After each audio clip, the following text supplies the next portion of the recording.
Doctor Mohan Varghese, ഇനി ഈ ഒരു വർഷത്തിനിടയിൽ ഇത് രണ്ടാമത്തെ യുദ്ധ സാഹചര്യത്തെയാണ് ഇസ്രായേലും അമേരിക്കയും ഇറാനും ഒക്കെ നേരിടുന്നതും അവർ കടന്നുപോയിക്കൊണ്ടിരിക്കുന്നതും. പക്ഷെ അവിടെ ഇപ്പോൾ കേണൽ ഡിന്നി പറഞ്ഞതുപോലെ തന്നെ കഴിഞ്ഞ ജൂണിൽ 12 ദിവസം നീണ്ടു നിന്ന ആ ചെറിയ കാലയളവിലെ ആ പോരാട്ടം അതിൽ നിന്ന് വളരെ വ്യത്യസ്തമാണ് ഇത്തവണ. കാരണം ഇത്തവണ വളരെ കാൽക്കുലേറ്റഡ് ആണ്. ഇറാൻ്റെ ഏതെങ്കിലും തരത്തിലുള്ള ശേഷിയെ അല്ലെങ്കിൽ ആക്രമണോത്സുകതയൊക്കെ ഇല്ലാതാക്കാൻ ഒരു പ്രീഎംപ്റ്റീവ് അറ്റാക്കിലേക്ക് അവർ കടന്നു. രണ്ടാമത്തെ കാര്യം, ഇറാൻ ഉടൻ തന്നെ ഈ പറഞ്ഞതുപോലെ തന്നെ തിരിച്ചടിച്ചു. അന്ന് വളരെ വൈകിയാണ് അമേരിക്ക ഒരു ഉത്തരവാദിത്തം ഏറ്റെടുത്തത്. അന്നത്തെ ഓപ്പറേഷൻ മിഡ് നൈറ്റ് ഹാമർ താങ്കൾ ഓർക്കുന്നുണ്ടാകുമല്ലോ. അമേരിക്ക വളരെ വൈകിയാണ് ഞങ്ങൾ ഇതിൻ്റെ ഭാഗമായിരുന്നു എന്ന പ്രഖ്യാപനം നടത്തുന്നത്. ഇന്നങ്ങനെയല്ല, പകൽ വെളിച്ചത്തിൽ തന്നെയാണ് ആക്രമണം നടത്തിയിരിക്കുന്നത്. ഞങ്ങൾ ഇരുവരും ചേർന്ന് നടത്തിയ ആക്രമണമാണ് എന്ന് അപ്പോൾ തന്നെ ലോകത്തോട് വിളിച്ചു പറഞ്ഞു. അപ്പോൾ ഇതിലെ വരും വരായികകൾ, ഇതിലെന്താണ് ഇതിൻ്റെ പ്രത്യാഘാതങ്ങൾ, ഇതിൻ്റെ നാളെ സംഭവിക്കാൻ സാധ്യതയുള്ള കാര്യങ്ങൾ, ഇതൊക്കെ വളരെ കൃത്യമായി മനസ്സിലാക്കിയ ശേഷമാണ് ഈ ഒരു ആക്രമണത്തിലേക്ക് ഇസ്രായേലും അമേരിക്കയും കടന്നിരിക്കുന്നതും ഉടൻ തന്നെ തിരിച്ചടിക്കാൻ ഇറാന് കഴിഞ്ഞിരിക്കുന്നത്.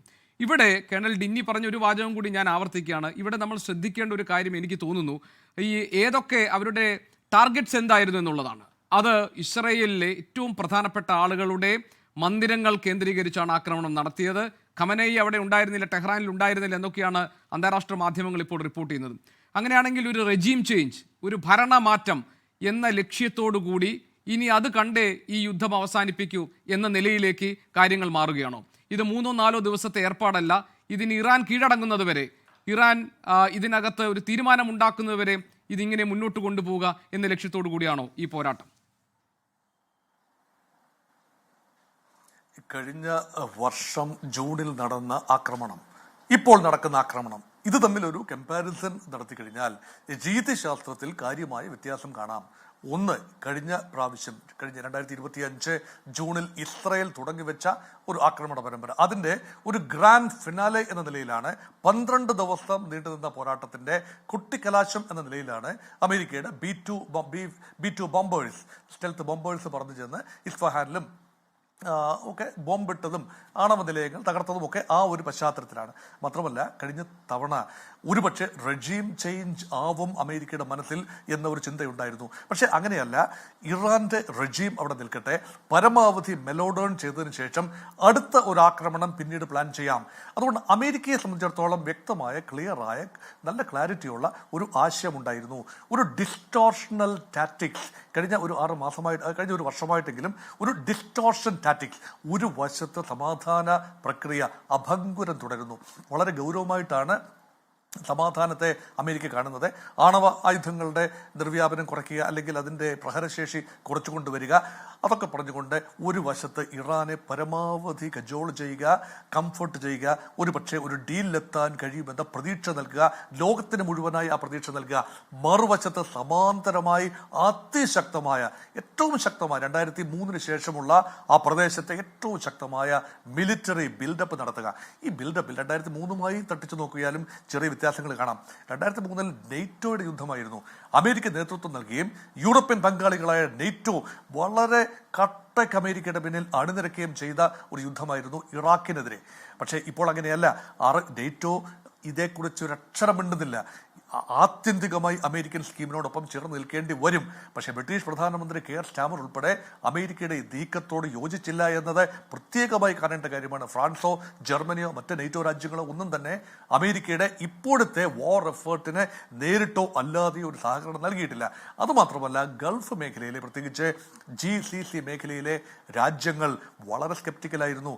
ഇറാനെതിരെയുള്ള ആക്രമണത്തിന് തങ്ങളുടെ ഭൂമി, അമേരിക്കൻ താവളങ്ങൾ, സൈനിക താവളങ്ങൾ, നാവിക താവളങ്ങൾ, വ്യോമതാവളങ്ങൾ തങ്ങളുടെ ഭൂമിയിൽ ഉണ്ട് എങ്കിലും തങ്ങളുടെ ഭൂമി യുദ്ധ ആവശ്യങ്ങൾക്കായി ഉപയോഗിക്കാൻ പാടില്ല എന്നൊരു നിബന്ധന പ്രധാനപ്പെട്ട GCC രാജ്യങ്ങളായ UAEയും സൗദി അറേബ്യയും മുന്നോട്ട് വെച്ചു എന്നത് അമേരിക്കയെ തെല്ലൊന്നുമല്ല ആശങ്കപ്പെടുത്തിയത്. അതുകൊണ്ട് അമേരിക്കയെ സംബന്ധിച്ചിടത്തോളം ഇസ്രയേലിനെ കൂടുതലായി ഡിപ്പെൻഡ് ചെയ്യേണ്ട ഒരവസ്ഥ വരുന്നു. പ്രധാനമായും ജോർദാനെയും ഇസ്രയേലും. ജോർദാൻ ഏത് സമയത്തും അമേരിക്കയോടൊപ്പം തന്നെ ചേർന്ന് നിൽക്കുന്ന ഒരു രാജ്യം എന്ന നിലയിൽ പൂർണ്ണമായി വിശ്വസിക്കേണ്ടി വരുന്നു. അതുകൊണ്ട് കുറച്ചുകൂടി സമയമെടുത്തുകൊണ്ടുള്ളൊരു ബിൽഡപ്പാണ്. ഏത് നിമിഷവും ആക്രമണം ഉണ്ടാകാമെന്ന പ്രതീക്ഷയുണ്ടായിരുപ്പോഴും ഒരു പക്ഷേ പീസിൽ ഗിവൺ എ ചാൻസ് എന്ന രീതിയിൽ വ്യാപകമായ സംസാരമുണ്ടായിരുന്നു. പക്ഷേ ഇവിടെ ഡൊണാൾഡ് ട്രംപ് പറയുന്നത് ഒന്നാന്തരം ഡിസ്റ്റോർഷൻ ഗെയിമാണ്. എന്തുകൊണ്ടാണ്? 10 ദിവസത്തെ സാവകാശം, 10 ദിവസത്തിനുള്ളിൽ ആണവ ചർച്ച കഴിഞ്ഞ് 10 ദിവസത്തിനുള്ളിൽ കരാറിൽ ഒപ്പിട്ടില്ല എങ്കിൽ സർവനാശമായിരിക്കും. ആ 10 ദിവസത്തിന്റെ സമയപരിധി കഴിഞ്ഞിട്ടില്ല. 10 15 കേൾക്കുന്നു, അത് കഴിഞ്ഞിട്ടില്ല, അതിന് മുൻപ് തന്നെയാണ്. കഴിഞ്ഞ വർഷം നടന്ന യുദ്ധത്തിലും ഏതാണ്ട് അതുപോലെ തന്നെയാണ്. 5 റൗണ്ട് സമാധാന ചർച്ചകൾ, ആണവ ചർച്ച കഴിഞ്ഞ തവണത്തേതുപോലെ ഇസ്രായേൽ അമേരിക്ക ഇതിലേക്ക് വലിച്ചിഴക്കുകയായിരുന്നു.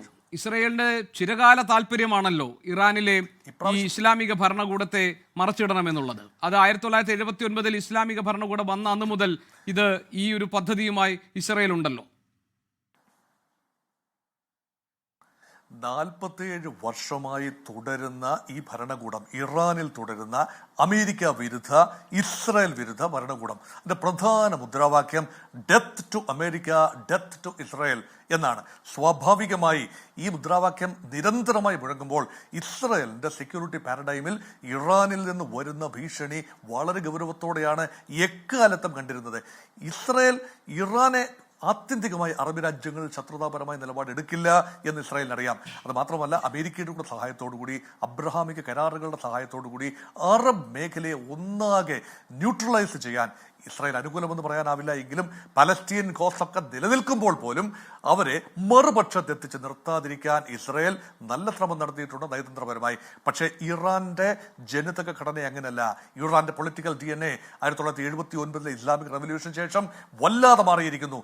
അമേരിക്ക വിരുദ്ധതയിൽ അധിഷ്ഠിതമായ ഒരു ക്രമം, IRGC നൽകുന്ന ഒരു ക്രമം, ആഭ്യന്തരമായ ഒരു സുരക്ഷയ്ക്ക് വേണ്ടി ഉണ്ടായ ഏജൻസിയാണെങ്കിലും layers and layers of muscle is given to all systems, അത് economic system, political system, cultural system, religious hierarchy, ഇതിനെല്ലാം പിന്നിലെ ഒരു വ്യവസ്ഥയെ സംരക്ഷിക്കുന്ന കാവൽ നായ എന്ന രീതിയിലാണ് IRGC, Iranian revolutionary guard corps പ്രവർത്തിച്ചത്.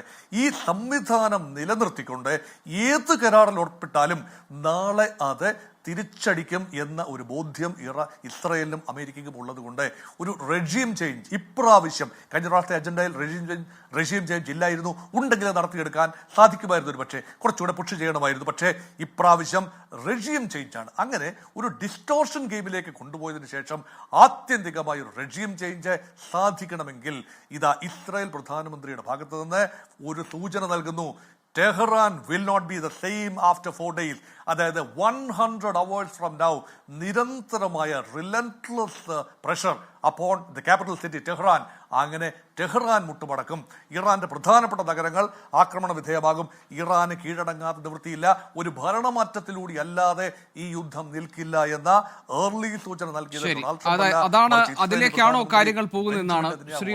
ലോകത്തെവിടെയായാലും ഏത് സമയത്തും 24 വാർത്തകളും ഓഗ്മെന്റഡ് റിയാലിറ്റി പാക്കേജുകളും എക്സ്പ്ലെയിനറുകളും വിശദമായി കാണാൻ ഞങ്ങളുടെ YouTube ചാനൽ നിങ്ങൾക്ക് സബ്സ്ക്രൈബ് ചെയ്യാം.